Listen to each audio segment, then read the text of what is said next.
Влошување на македонско-бугарските односи и најава за вето. Може ли Бугарија повторно да го блокира евроинтегративниот пат на земјава и покрај се што направивме?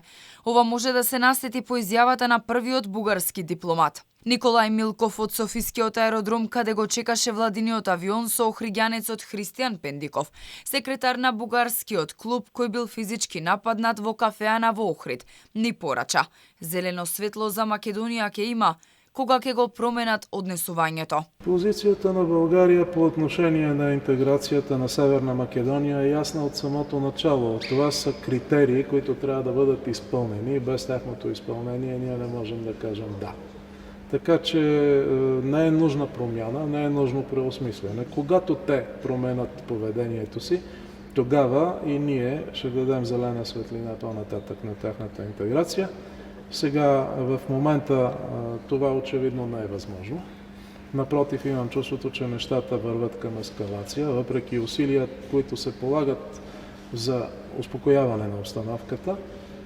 И това е позиция, която не е само българска позиция, това е европейската позиция. Речи се цел државен врв го осуди нападот врз Христијан Пендиков без да имаат конкретни детали. Дали се работело за антибугарско насилство или испровоцирана тепачка во кафеана.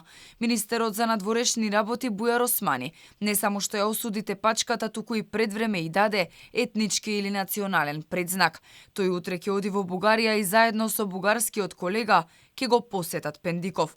Синоќа пак јавното обвинителство побара притвор за 24 годишен охриѓанец, осомничен за кривично дело тешка телесна повреда.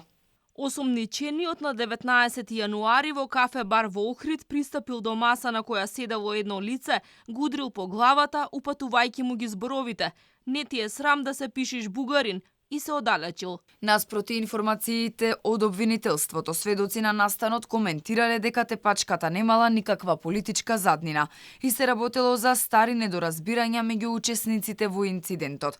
Сведоците тврдат дека откако тројцата охриѓани влегле во кафеаната, во која веќе бил Пендиков, секретарот на бугарскиот клуб веднаш почнал да ги навредува, пошто почнала вербална расправија, која потоа продолжила со физичка пресметка пред кафеаната.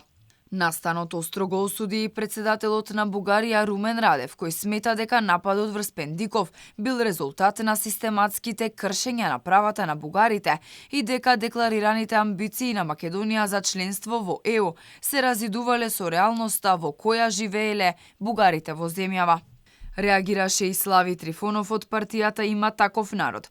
Пратениците кои гласале да падне ветото биле соучесници во тепањето на Христијан. Денеска пред представништвото на Европската комисија во Софија се одржа и протест за одбрана на правата на бугарите во Македонија, каде најбројни беа симпатизери и представници на политичката партија ВМРО-БНД. Протестот го најави бугарскиот представник во Европскиот парламент и подпредседател на партијата Ангел Џамбаски, кој во писмо до председателката на Европската комисија побарал итен прекин на преговорите на Македонија за членство во Европската унија.